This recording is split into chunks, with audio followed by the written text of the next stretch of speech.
Hello, I'm Alexia, and let me help you to take the fear out of birth with a mix of real-life positive birth stories and birthing experts sharing their wisdom.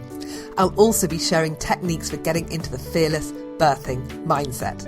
And join the Fearless Momship community for bonus podcast episodes, access to free birth preparation downloads, and loads more stuff to help you to prepare for a positive birth. Join today at fearfreechildbirth.com. Hello and welcome to episode 211 of the Fear Free Childbirth podcast. This is me, your host, Alexia Leachman, and thank you so much for joining me today. Now, on today's show, I've got a brilliant guest. Today, I'm going to be joined by Ulf Sandstrom. Now, Ulf is a fascinating guy. Ulf is a mental trainer and a hypnocoach, but he's also the co-founder of the Hypnobirthing Society of Sweden. So, given his expertise in hypnosis and his interest in hypnobirthing, but also the fact that he does really incredible work in helping people to overcome emotional challenges. And part of the work that he does is amazing. He works with emotional traumas out in stress zones where there's conflict in areas such as Rwanda, Congo and Lesbos. So Ulf is when I stumbled across Ulf, I was like, I've got to get this guy on the podcast because he is going to have so much stuff to share. So our chat really is a real great tour of mindset and birth stuff. So some of the things that we talk about on the chat that I have with Ulf today we talk about Russian water births and how women in Russia are able to give birth happily with smiles in the sea. Yes, listen more about that. But also he talks about dads, how dads can get involved in birth. And as those that have done hypnobirthing will know that hypnobirthing places a huge role on fathers to be active as part of birth. So we talk a lot about how dads can get involved. And he's got some really great things to share about what dads can do, which is absolutely brilliant. Then we do talk a bit about tocophobia and how people that suffer from tocophobia, which is the extreme fear of birth and pregnancy, and how we can look at things like extreme phobias and fears, but also traumas. And he talks about some of the techniques that are really great that you can turn to if that is something that you're facing, if you want to overcome a previous trauma or indeed an extreme fear. So as you can tell, there's loads and loads of really good stuff around mindset and birth during today's episode. But that is not all. Ulf has created some really great freebies to go with what he's going to be talking about today. I'm not going to say too much about it. You'll just have to listen to the chat. But there's something for dads and there's something for mums, and it's awesome. So listen to the chat and I will give full details at the end of the interview. So listen up, get your seatbelts on, cup of tea ready, put your feet up and listen to this. Well, hello, Ulf, and welcome to the Fear Free Childbirth podcast. Thank you for joining me today. Thanks for having me on. It's a pleasure. Thank you. Well, today we're going to be talking about all sorts of good stuff around birth, about releasing some of those really more difficult emotions and lots more, I'm sure. Now, Ulf, before we start talking about all that, would you mind just telling my listeners a little bit more about the work that you do and how you came to do the work that you do, so they can have a little bit more of an understanding about who you are? All right. Well, I'm a father of two, and I had those two children with my wife before I looked into this, and I wish I had known more about fear-free childbirth, but it went well. I have a hands-on experience of what it's like. I started working with hypnotherapy because it was fascinating how the way we think actually affects our bodies and our minds. Actually, I learned very fast that stress is 99% a fantasy, which sounds really strange at first, but I'll explain that later. And if you get control of your fantasy, you lose the stress. And the same thing goes for fear. And another fascinating part of hypnosis, which has a history in, actually, they were helping soldiers amputate without painkillers in India during a certain time. And the one thing that worked for absolutely pain-free amputation was hypnosis. So that fascinated me as well. So I went from there into looking at how can people survive a stressful experience.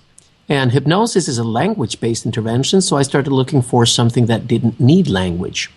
And I found my now colleague, Gunilla Hamne, who was working in Rwanda with the survivors of the genocide, teaching a tactile intervention that takes like 10, 15 minutes, and people can actually lose stress, lose fear, and even heal, in some cases, traumas that they've been carrying around for a very long time. And this just seemed crazy. So I contacted her. She taught me, and I came down with her, and I've been working with her in an organization called Peaceful Heart Network, working with survivors of genocide and acts of war and sexual assault in Rwanda and Congo, and also with the volunteers that work with the refugees coming through Greece. So I also work as a hypnotherapist. I got interested in hypnobirthing because I was contacted by a midwife who was in charge of education for midwives in Sweden. And she wanted to do a pilot study because one of her colleagues, another midwife, had this woman come up to her and say, I'm going to give birth at home. And I want to give birth at home, and I just want you to be there and stand back and just watch me give birth. And this just sounded, a little bit, to the midwife, it sounded all right. People want to do that. That's fine. But the woman was American. Her name was Amy Newedall. She had been studying hypnobirthing. And when the midwife came to the location, Amy was standing up, eating pasta, getting ready to give birth, joking about it. This was like, that's an unusual birthing experience. And it turns out that Amy, she started training hypnobirthing, which actually it's not very hard and anybody can do it. She started that just like 5 or 6 weeks before giving birth. So this midwife at Karolinska Institutet at the time, one of the main hospitals here, and universities and institutes, she just called me up and said, you do hypnosis. We've had this hypnobirthing experience, and it just seems too good to be true. Do you want to make a study? So we did that. We did a study, and we found that we did some tweaks to it. We were trained with Katharina Graves from Hypnobirthing in England, and the Swedish hospital system is different. The view of birthing is different. The culture is different. So we adapted it, and we've had wonderful experiences since. And all the stuff that I learned from working with stress and trauma and hypnosis just added in perfectly. So are you saying that sort of the Swedish health system sort of incorporates hypnobirthing quite openly within to help and support birthing women in Sweden? Yes and no. Midwives in Sweden, I don't know if it's the same in the rest of the world, but midwives in Sweden can have a conservative view because they know what they're doing, and they've been doing it, for a long time. And it was actually this midwife, it was when she actually saw it. Yeah. When she saw it happen, she was like, I understand this works. Yeah. So it completely convinced her. And thanks to that, the door is open to a lot of other midwives. So can you tell us a little bit more about how you tweaked the hypnobirthing thing? Because I'm really interested. First of all, I think it'd be really nice for us to maybe just agree as a starting point. How do you define what would you use as a definition of hypnobirthing? And then what is your tweaked version of it? Because I think hypnobirthing is, some people think it's just, it was originally as defined as the use of hypnosis to bring about a positive birth experience, but it's kind of expanded beyond that now to be more a holistic preparation to birth approach kind of thing. So I'm just curious as to where your starting point was and what your tweaked version of it was. Okay. Well, it's kind of simple. I mean, some people, like you said, hypnobirthing is a complete concept. Some people start with it, even before they're pregnant, and they go through the whole experience and they train it with their partner and they have a wonderful experience. And that can be rewarding and fun, and it's something that you can use the rest of your life, because once you learn to control your imagination and your nervous system, that will work just as well in any other situation. Then there are people who, just realize it's 5 to 6 weeks to birth. And I've been working, and suddenly I realize I'm going to have a baby. And then they start looking, what can I do to prepare, and they're doing maybe 5-10% of what's possible, but they're still getting the actual benefit. Because from my point of view, it's kind of, the bottom line is this. If you are afraid of something that hasn't happened yet, it's because you're imagining what it's going to be like. That imagination is either based on something somebody else told you that you've heard or seen in a movie or read in a paper, or you simply just have a vivid imagination and it prefers to look at possible dangers. So that's one side of it. If you get control of your imagination and you move towards a positive experience, your fears vanish. And when your fears vanish, your body relaxes. When your body relaxes, it's not going to be unpleasant anymore. The second thing is, in an actual experience of anything which might or might not be pleasant or unpleasant, if your body is tense, if the muscles in your bodies are tense, the chances that the experience is going to have unpleasant qualities the way you look at it are higher than if you actually simply relax. Now, you can relax with a drug, which is what most people do when they give birth. But there is a flop side to having a drug make you relax. Your body is a perfect system that gives birth naturally and has done so and refined it for 500,000 years or more, or whatever we believe is the actual evolution of mankind. The midwife I work with, she has this story which is kind of harsh in a way, but she had a woman come in who was actually, she had been in a traffic accident and she was not there anymore. She gave a perfect natural birth in coma. Wow. Perfect natural birth. So, I mean, and the reason it's harsh is because nobody wants to have a vision of somebody in coma. But at the same time, if you realize that the body knows exactly what to do, it doesn't require your consciousness or your imagination or your fears, and the pain is not a natural part of it. So, of course, there could be a sensation that you could perceive as pain, and that's not the issue. There was a movement in Russia called the natural water birthing movement, where people went to the Caspian Sea to give birth for a long while because the hospitalization system didn't really offer them good care. So if you watch those movies, and you can find them online, Russian water birth, you see women giving birth in the sea, and 2 seconds after giving birth, they're smiling. Now, this is because they have no option. There is no hospital team. There are no sedatives. There is no epidural. And maybe part of that makes them just simply go, what the heck, I'm going to make the best of it. But it's just fully possible. So the bottom line is, relax mentally and your body will relax physically, and the experience will be what it can be. And usually that is pleasant.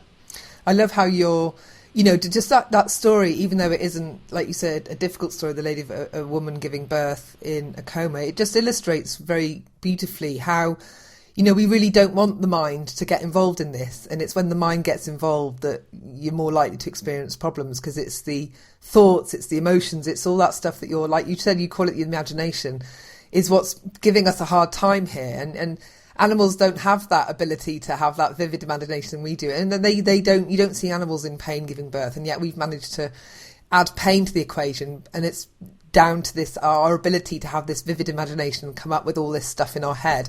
And if you can just stay present and stay in the moment, you're less likely to have those painful experiences. So that story is a really great way of kind of illustrating that. So thank you for that.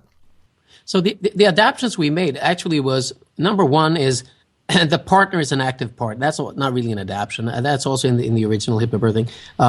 The partner can actually have an extremely important role in hypnobirthing by simply being the gatekeeper, the door to every thought that has to be spent on what to do next. Because if you look at animals, when they give birth, they don't do it in the middle of the flock. They go to the side. They want to be undisturbed. So in Sweden, what's normal is some people give birth at home, but actually most people give birth in the hospital. To get good care in the hospital, you don't want to come in too early because there's a window of time that they would like to spend on you. So one of the first actual tricks or actual keys here is to stay at home as long as possible. If you go in too early, the same thing will happen that happens to animals giving birth. If you disturb a sheep or some other animal that is giving birth, it will move along with the rest of the flock and all the birthing reflexes will stop. So if you move too early towards the next location, you're actually stopping what was already started. So it's going to be a longer process. And that goes for everything else that happens on the way to the natural birth. Every intervention, whether it is a examination, just a normal examination where you're coming in, or checking, or gas, or a painkiller, everything that you do, or oxytocin artificially to start the birthing experience, everything you do is actually meddling with a natural process. Now, the midwives I've worked with, they've been around for a very long while, and they've worked in third world countries, and they're very clear about what they think is a good midwife. A good midwife is a midwife that stands back with her hands on her back and smiles and intervenes if necessary, because the body knows what to do. Do you find that it sounds interesting to hear that's a great midwife, but some of them, they just can't help themselves, can they? They just want to get involved, and doctors and consultants the same. They just want to examine, they just want to get involved, and so sometimes I have some mums telling me how their births went, how the consultants are really just meddling, and maybe some of them are the problem. It's a shame that the midwives that you're describing, there aren't more like that just allow maybe the professionals trusted the bodies as well, that we would have more positive birth experiences. They have a different situation. They have a time ticking. They have a clock ticking. But as a mother giving birth, you don't have a clock ticking. Your baby knows when it's time to go out. Your body knows how to do it. You can do it without being present consciously. So you can completely trust the system. And that's why hypnobirthing, as we teach it, we teach the mother and the partner to actually give a birthing letter if they are dealing with consultants or midwives or doulas or doctors, a birthing letter stating, we have practiced hypnobirthing. We are thankful for as few interventions as possible, unless necessary. And if there's a question about an intervention, please talk to my partner first, because I'm busy giving birth. Now, just talking about partners, I'd really like to, you've touched on what, you would have liked to have known more when you had your two children. And I get some of the mums listening to this show telling me they struggle to maybe get their partners on board or understand what the role their partner can have within the birth. And so I'd love to hear your perspective a little bit more on how you think dads can get more involved in birth, especially those that maybe don't think that there is a role for them, or there isn't much for them to do other than hold their partner's hand and stroke the back of her hair. You talked about them being the gatekeeper. If you could just maybe talk a little bit more about how dads can step in and help mum during this really important time for them. Yeah, absolutely. Well, the way we train and teach hypnobirthing, we have the partner has a vital role and is involved from the beginning, but since my background is hypnotherapy and hypnocoaching, now the difference between those two is hypnotherapy, you're trying to help somebody get out of some kind of behavior, feeling, or thought they're not happy with. Hypnocoaching is you want to help somebody go from where they are into a state of excellence, climb up Mount Everest or play football or win the Olympics. So it's actually more or less the same techniques, but it's just a different goal.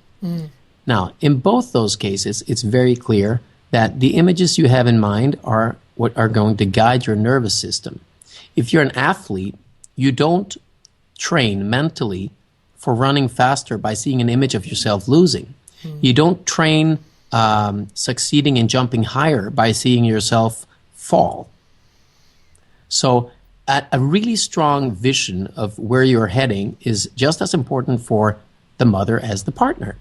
So the mother needs a vision of her partner being the gatekeeper, being there with her, involved, and that most people usually let the film stop at the birthing experience. So they're thinking, I'm going to give birth. Everything is evolving around that.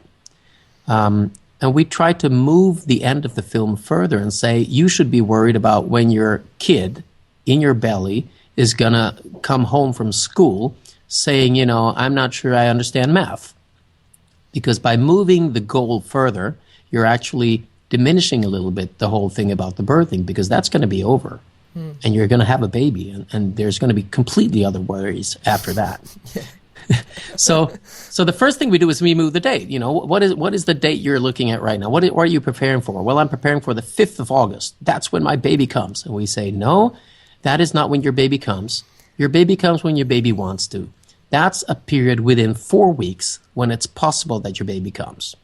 So don't focus on the date.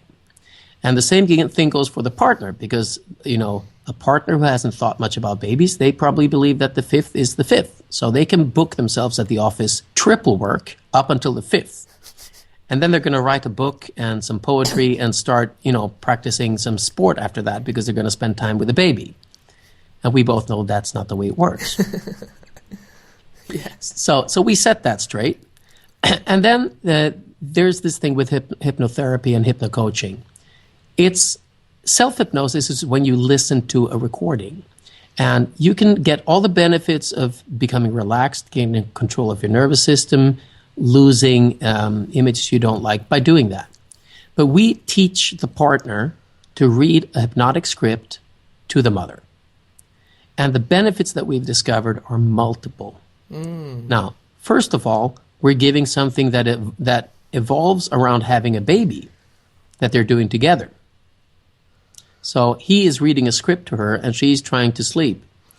And that's fine. But there are so many other gains, because the baby already after, I think it's around 20 weeks or something, the baby actually can discern noises from the outside, and conditioning actually works. So this means that if the mother can relax, and the baby who shares the nervous system can be relaxed and hear the father read something mumbo-jumbo to the mother, and the mother relaxes even more, you're conditioning the baby to be calm to the father's voice. And this is what all the mothers that we've had with hypnobabies, they say the baby is a lot calmer, and it's easier to relax with the father. So as a father, if you want, or a partner, if you want to have the gain of knowing that your baby will be calm also with you, because during the first months it's the mother who can give the breast, and it's going to be hard to compete with that.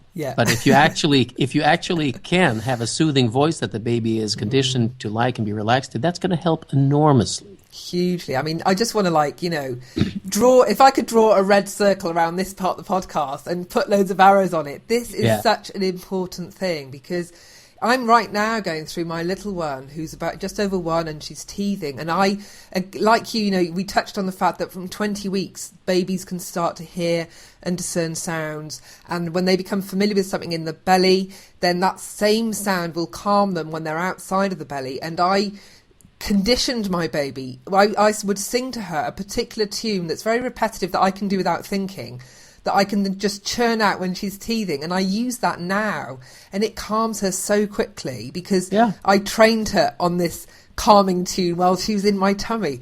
And so again, just getting dads to do this as well, so that they can take baby in the night, that baby calms in their arms, that they feel they've got a really great fathering role, and that they don't feel left out when baby's there. This is just gold. So thank you all for highlighting that. It's brilliant.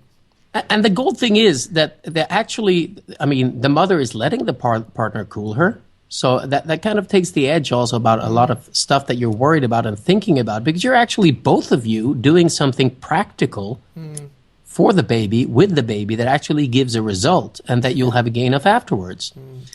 And then we have a script normally for the partner, which is we have the one in Swedish. I might be able to do one in English, but it's for the partner, actually just running them through what it's about to have a baby. What does it mean for you? What is your role? And basically we say, think of yourself as a sommelier at a really fine restaurant, or a waiter, the head waiter, and you're coming up to the mother's table, and basically you're just saying, what can I do for you? If she says she wants a mint, she gets a mint. If she wants coffee, she gets coffee. If she just wants you to clear the table, you clear the table. But you're not doing it as a servant. You're doing it as a professional. You're doing it as, the waiter at the top-notch 5-star restaurant who knows this. You're there catering, and you're doing it for a pleasant experience, because that's what the birthing is going to be.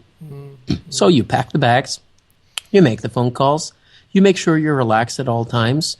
You're not focusing down there during the birthing experience. You're up at her shoulder, allowing her to be calm during the birthing experience, allowing her to know that any questions that need to be answered, you will answer them first, and if necessary, you'll ask her, so she can just completely relax and be in the birthing.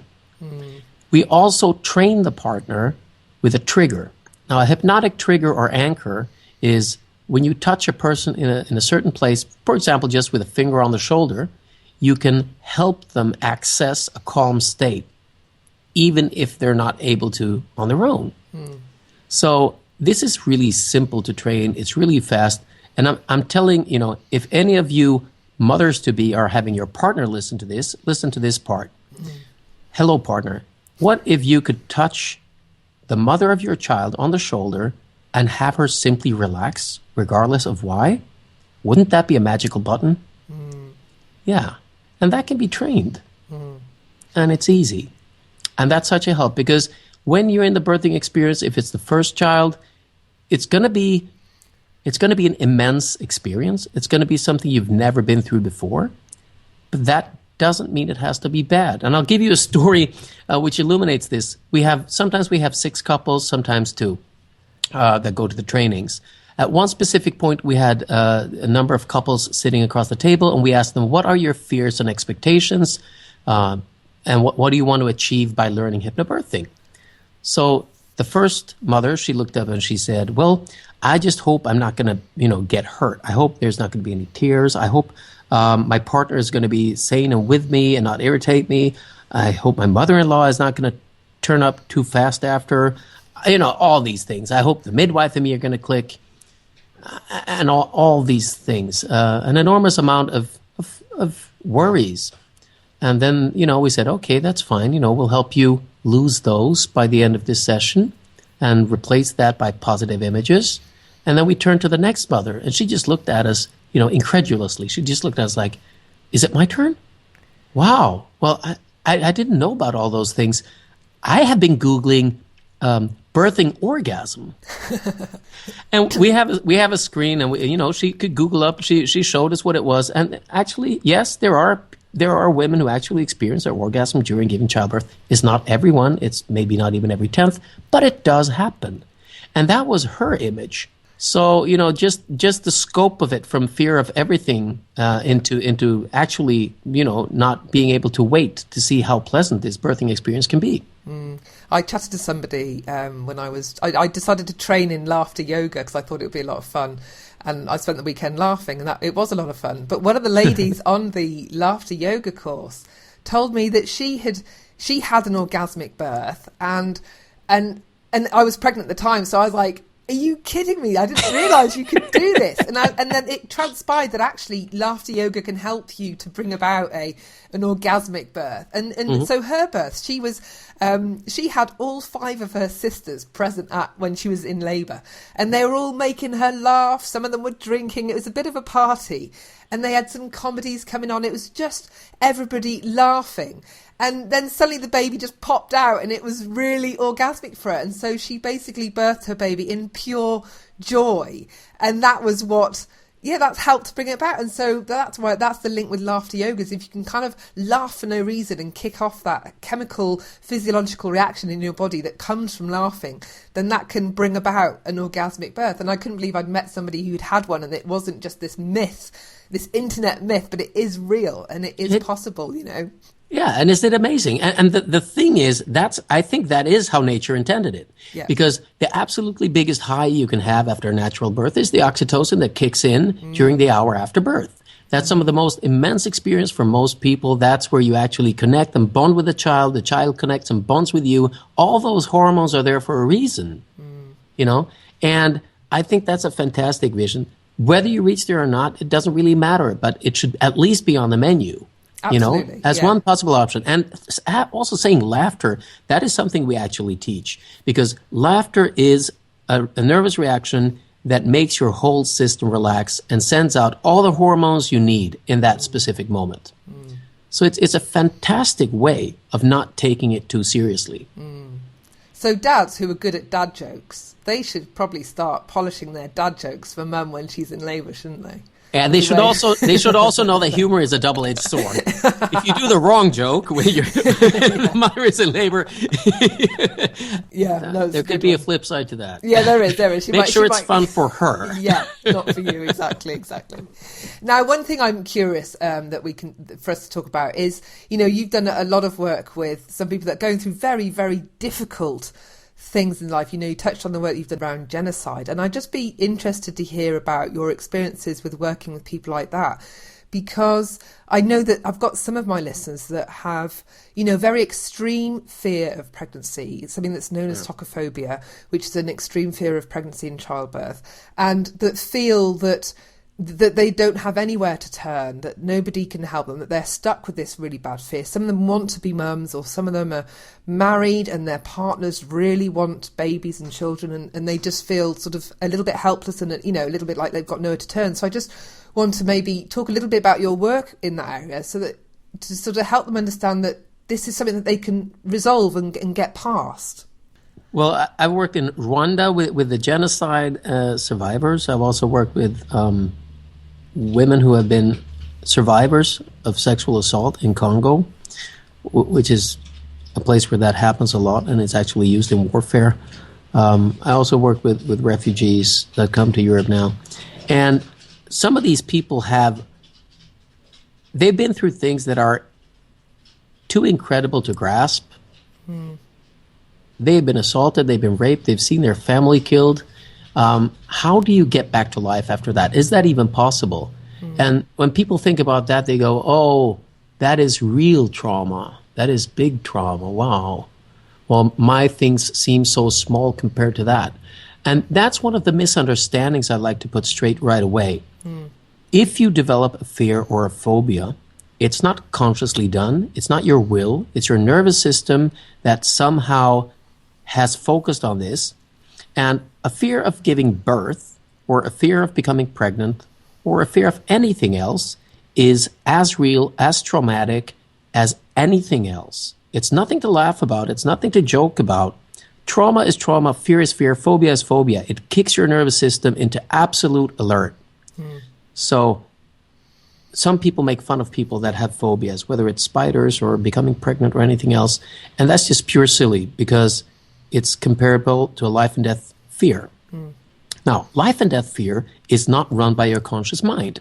So if you go to, for example, talk therapy and talk about your fears, you're actually talking to the wrong part of the system. So you can talk about it. It can make you comfortable with it. It can make you realize maybe where the fear came from, because nobody is born with a phobia. We are born with a number of situations that are uncomfortable and that we avoid, that are hard-coded. Fear of open spaces, confined spaces, not being able to breathe, falling backwards, sudden noises, creepy things, and crawly things. These are the 7 that we are predisposed to. And then they can turn into phobias and fears in other ways through our life experience. Now, life experience could be something we've experienced ourselves or heard somebody else experience or just saw in a movie, something a friend told us at a moment when we were vulnerable. Once it slips through our mind and into our nervous system, into the amygdala, which takes care of phobias and fight and flight responses, it's no longer accessible by reason. We could use different coping therapies to try to get used to it. But there is a risk with that, because when you bring it up and talk about it and try to get used to it, you're actually not turning it off. You're actually at the risk of either losing it or reinforcing it. So I see some people that actually have been getting different therapies for phobias, and they've just been reinforced over the years. So they come and they say, I believe I've had this fear for so long. Since I had it so long, it must be important. It must be, impossible to get rid of. I can't see how anything can help. And there are integrative therapies today that can help you get rid of that.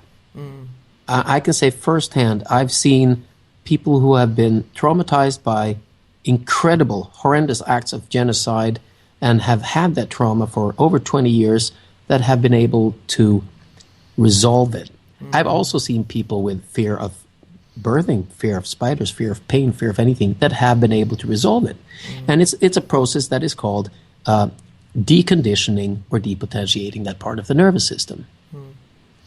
It's not so complicated, but there are a few therapies that work and a few that don't. Okay. So let's talk about the ones that don't first, just so that if those that have been saying, I've tried everything, and they think, oh, yeah, that's what I tried, so that's why I've still got it. So what are the ones that you, from your perspective, are the ones that don't, to avoid turning to for things like this? Yeah, at danger. The thing is this, I really don't want to talk bad about therapists, because it could be a great therapy, but it was the wrong therapist for you. Yeah, right? No, I get that. So it doesn't have to be the therapy form. It doesn't even have to be the therapist. It might have been a great therapist with a great therapy, but you two didn't click. So, or I don't want to put the blame on anybody here saying this or that is a good or bad reason. Let me put it this way. If you take a medication to resolve a fear, like if you have anxiety for something, a phobia or a fear, if you take a medication, you'll calm down the nervous system, but you'll keep the reason for the fear. So the minute you stop the medication, it's going to pop back up. Any therapy you try, whether it's talking or cognitive or behavior or analysis or dynamics or synthesis or any of those, any of those that didn't resolve it is one of those that didn't work.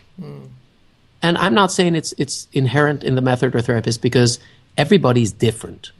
But what I do know is that the therapy, whatever it is, that can help your nervous system to relax during the emotional reaction you don't want, will send an all-clear signal to the fight and flight system and turn it off. That could be hypnotherapy, it could be reflective repatterning, it could be a tactile therapy like some sort of tapping or havening techniques, or TRE or tapas acupressure technique. It could also be yoga. It could be massage. Because what it is about is when you have an emotional reaction that you don't want, you don't understand, and you can't get rid of it, if you can make your nervous system relax when you have it, it will disappear. Well, thank you for that, because I think certainly some of the women that are emailing me, really don't know where to turn and what to do. So, you've mentioned havening, you've mentioned reflective repatterning, you've mentioned tapas acupressure technique, you've mentioned some of the tapping techniques, that includes TFT, EFT. So, yeah, just so that my listeners listening can think, okay, if I can find people that can help me with that. But again, I think the really good point you've made, it's about the therapist, because you need to find somebody that knows how to use these techniques and that can bring the right one to you, because it's not going to be one that's going to be the one that works. It's going to be what works for you, and they need to have access to all of those so they can try all of them to help you with what you're dealing with.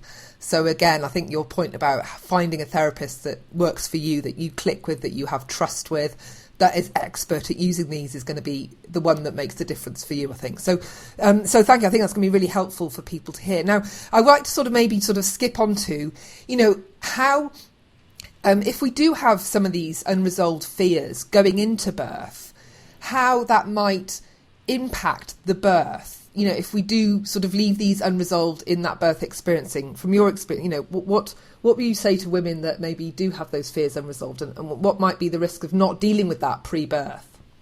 Yeah.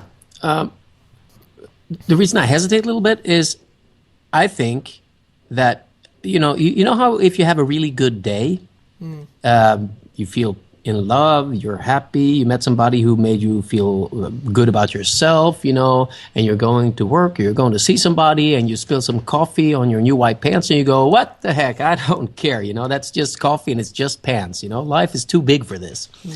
On that day, it doesn't matter what your fears are that you're carrying with you, or your preconceptions or anything. Now, if you have a really stressed out day and the person you love made you feel bad about yourself, and you're unsure about life in general, and you got a big bill from the tax authorities, that day when you spill that same coffee on the same pants, that would be really bad to have that luggage. So basically, the more luggage you can lose before you go into birthing, the better. If you haven't lost your luggage and you're going into birthing, the better mood you can find yourself in, the less it will matter. Because I don't want anybody going into birthing thinking, oh, I haven't lost all my luggage. This could be really bad. I want them to go, on a good day, I can handle anything. So let's make this a good day. Yeah. No, good point. Thank you. But what we do is, there are two types of mothers we see coming for hypnobirthing. One is the one that has not given birth yet and wants to maximize their life. I'm going to give birth. How can I make this be the coolest thing ever? Yeah. So they look up hypnobirthing because they Google stuff, and this is something I can train. It's empowering. I can do it myself. I can learn stuff here. Or it doesn't have to be hypnobirthing. It could be any method, like, reflective repatterning, or just something that you can train and affect yourself to maximize the experience. The other type of mother that comes for us is the one that has had a first birthing experience where for some reason it wasn't optimal. So they're going, this is not how it should be. This is wrong. It has to be better. So they're coming. And some of those might have experiences they need to lose. Now, what we do is, when we do hypnobirthing training, we also do a small session where we actually take all your fears, all your preconceptions, anything that you're worried about, you and your partner, and there are a couple of things we do to get rid of that. A simple thing that anybody can do out there is you and your partner, you sit down and write down on a piece of paper anything that you're afraid of about this birthing. And it doesn't have to be the actual giving birth or anything related to that. It could be the mother-in-law after, or having time for work, or losing your business, or getting back, into life, or finding romance with your partner. after giving birth. All these things and fears, just write them on the paper. And we say you don't have to share it with your partner because that's not necessary. These are your fears. But you do it, your partner does it. And when we teach hypnobirthing, both just put those in a little bowl and set fire to them. And just watch that little bonfire together. Now, this does tie into a lot of different therapy models that actually use that. It's about acceptance. It's about voicing your fears. It's about seeing them in writing. It's about not having them suppressed. And it actually works really well. So I would recommend anybody to try that. I love that. Setting fire to your fears. Brilliant. Yeah. Yeah. Brilliant. And you can, and you know, some partners share it, some don't. You don't have to. You know, your inner fears don't have to be in the face of your partners. Some things can be kept private. Keep it sizzling. Yeah, absolutely. Well, there's so much brilliant stuff that we've talked about today. I'm just wondering, is there anything else, you know, before we sort of wrap this up, is there anything else that, out of your vast knowledge around birthing and hypnobirthing and the mindset and getting over difficult emotions, that you would like to share with mums listening to this that are fearful around birth? Or dads, you know, anything that you might want to say to dads just to rally them in at the last minute. Yeah. Yeah, to the dads. Yeah, relax. It's not what you think it is, but it's going to be good. Yeah. And to the most, yes, I think you should have a practical technique, something that you can use, that you hear right now in a few seconds, that actually gives you part of the control over your fantasy and your nervous system. So I want you to have three things. Number one, when you write down on a piece of paper the things that you fear related to this birthing experience, whether it's physical, whether it's about you, the baby, your partner, or your career afterwards, doesn't matter. Look at that list a second time, and all of the things you've written there, they can be phrased in two ways: as something you're running away from, that you're fearing, or something you want to run towards. Now, by simply translating a fear into a goal, your nervous system will find better resources to handle it. So fear is something you're running away from. Pain, for example, is something you're fearful of. So instead of having an image of wanting to avoid pain, which is an image of pain, you want to have an image of having a pleasant birthing experience. That is the same thing, but the other side of the coin. Instead of maybe not having, not agreeing on how to bring up the child afterwards with your partner, that's something you're running away from that will agitate your nervous system. Turn that into a to goal, which is, I would really like for me and my partner to find ways around our indifferences about bringing up this child so that it ends up in the best way possible. Instead of avoiding not coming back to a sex life, you're actually looking at romance. All these things. So just translate every single thing you wrote on that paper into something positive, which is the flip side of that. Now, the second thing is you want to get control of your nervous system at all times, whether you're birthing or discussing or working or anything you're doing. And that there's a really simple way to do that I'm going to teach you right now. So all I want you to do is close your eyes, breathe in deeply with me. Hold your breath. And now breathe out with a sigh, the kind of sigh that lets your body and muscles know that you're relaxing. That's it. Now you're going to do that again, this time deeper. Breathe in. Hold your breath. Because when you hold your breath, you're telling your nervous system, I'm in control, it's okay. And now I want you to give a sigh of relief. That's it. Not the slow yoga, I'm in control, I'm breathing out as long as possible. Now, the important thing is you do it a third time. And when you breathe in for the third time, it's going to be a longer in-breathe than the first two. And now when you breathe out with a sigh of relief, allow your whole body to relax. Really make it heavy. The secret is to do it 3 times, because the first time your nervous system will go, oh, she's holding her breath. Second time, there seems to be a meaning to this. Third time, ooh, there's a pattern. She's relaxing. Things are cool. That will allow your muscles to relax, your mind to relax, your autonomic nervous system to relax. It will kick down the cortisol, kick down the adrenaline, and boost up your immune system. Just doing those 3 breaths a couple of times a day, when you're waiting for your computer to boot, the red light to switch to green, or your partner to understand that you need a chocolate mint for the chocolate, for the coffee, any of those occasions, just try that, and you're actually training your nervous system to be calm. Brilliant. That's so simple and brilliant. Thank you for that, Ulf. Really, really thank you. Well, there's been so much good stuff we've talked about today. Now, if anybody wants to find out a little bit more about you, Ulf, where can they find you online and follow you and, become raving fans? Oh, raving fans. Wow, it sounds so cool. Well, I think I'm involved in a lot of things. I'm involved in the Hypnobirthing Society of Sweden, but that's in Swedish, so that's not going to help you. I could have links anyway, because I'm sure I have listeners in those countries. So I'd love to share that. My personal site is Ulf Sandstrom, and you'll have a link next to the podcast, I guess, which is .se. So ulfsandstrom.se. There I have, in English, you have a blog telling about all these things and how you can think mental training, peak performance, relaxing, being a happy person.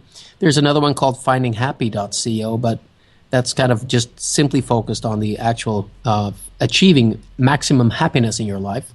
I'm going to try to put together I will put together a podcast for you. There are some Swedish podcasts with self-training and self-hypnosis on my ulfsandstrom.se site that are free, and you can just stream those and listen to them. The whole idea of that is, if you listen to a MP3 file with self-hypnosis for relaxation, you're training your system to relax. And if you train your system to relax, guess what's going to happen? You can relax. Exactly. And when you relax, it's fun and you can laugh and everything is going to be great. Yeah. Brilliant. Yeah. So you said you're going to prepare an MP3 in English for us as well. Yes, I will. It's probably just going to be happy, boosty, relaxation, smile, Oh, sounds brilliant. Wonderful life from now on. Excellent. Well, I think we could all do a bit of that. So thank you very much. Well, thank you so much for joining me on the Fear-Free Childbirth podcast, Ulf. It's been an absolute pleasure. Thank you. It's mutual. All good. And all those mothers out there, happy birthing. Thank you. Well, I hope you enjoyed listening to Ulf. He shared so much really great stuff around mindset when it comes to birth that I'm really, really thrilled to have him on. But he is also a proper superstar, because if you do recall during the chat, he did say that he would create a hypnosis track for my listeners, and he has done that. He's created it's a 28-minute hypnosis track for you so that you can help, relax, get your mindset into a really great place in preparing for birth. But that is not all. Do you remember when he talked about dads? And the one thing that mums and dads can do during pregnancy is that dads can read a relaxation script to mum. And the benefit of doing that is not only does it help mum to relax during pregnancy, but it's also a really great way to condition the baby to learn that dad can be soothing and relaxing and calming, which means when baby's here and dad wants to calm and soothe baby, that dad's voice has a magical calming effect on baby, which means mum, that's you, gets to have a break, and dad gets to feel really important and get to bond with baby. I mean, there's so many benefits to this relaxation script. And after listening to our chat, I got in touch with Ulf and said, hey, any chance of getting a relaxation script? Because that sounds amazing and I really want to have something for dads. And he was like, no problem. And he did it straight away. So we've also got a relaxation script for dads that you can read to mum. And that is really great bonding for all of you, for the whole family. So you just need to come over to the podcast show notes page, which is just fearfreechildbirth.com/211, and you'll be able to get those downloads. Now, one thing that Ulf has said is that he would really appreciate some donations to the charity that he works for, Peaceful Heart. Now, this is an incredible charity that do amazing work, and they work in the Rwanda, Congo, Europe, and they do trauma relief, they do translation for trainings, they train locals in doing all those techniques to help them move past all these traumatic experiences that they go through. So it would be really great if when you go and download that you also click on the donate button and donate to the charity that he works for, because Ulf has created these things for you, for us, for nothing, and it'd be really great to pay it forward and give something back. So yes, there'll be a donate link button, whatever, when you go to the podcast show notes. And again, the link for all these goodies is fearfreechildbirth.com/211, and that's where you'll be able to get your hypnosis track and the relaxation script for dad to read to mum. So what a great episode. I hope you'll agree. And that's it for today. Until next time, bye for now. You've just been listening to me, Alexia Leachman, here on the Fear-Free Childbirth podcast. Thank you so much for tuning in. Now, this is just a wee reminder that if you'd like to listen to bonus podcast episodes and have access to loads of birth preparation downloads, my video mini-series on reducing your fears and so much more, then join the Fearless Mummership community today. You can join at fearfreechildbirth.com. Until next time, bye for now.